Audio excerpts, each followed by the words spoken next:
నమస్కారం అండి. ఇంట్లో కాఫీ సోప్ ఎలా తయారు చేసుకోవాలో చూద్దామండి. సోప్ వేసు 100 గ్రామ్స్ తీసుకుందాము. అలాగే బ్రూ పౌడరు 1 చెంచా తీసుకుందాము. మిల్క్ పౌడర్ కూడా 2 చెంచాలు తీసుకుందాము. రోజ్ వాటర్ 1 చెంచా, బాదం నూనె 1/2 చెంచా తీసుకుందాము. సిలికాన్ మౌల్డ్ తీసుకుని 1 డ్రాపు ఆయిల్ మౌల్డ్ అప్లై చేసుకుందాము. కాఫీ పౌడర్లోను మిల్క్ పౌడర్లోను కొంచెము నీళ్లు వేసుకుని కలుపుకుందాము.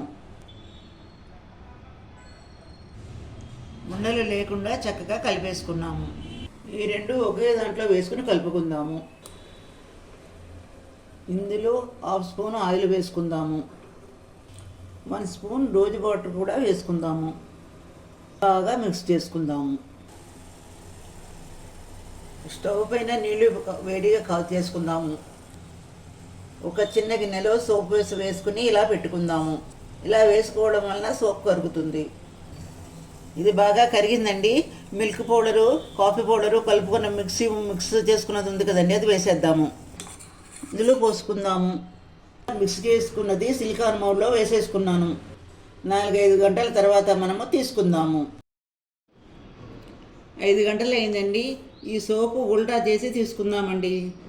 కాఫీ సోప్ తయారైంది. దీనిని 24 గంటలు ఫ్రీజర్లో పెట్టి వాడుకోవచ్చు.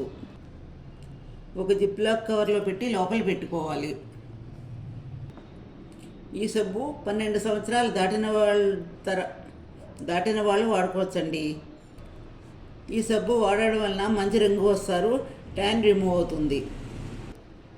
మీరు కూడా ఈ సబ్బు తయారు చేసుకుని వాడుకుని కామెంట్ల రూపంలో నాకు తెలియజేయండి. లైక్ చేయండి, షేర్ చేయండి, సబ్స్క్రైబ్ కూడా చేయండి.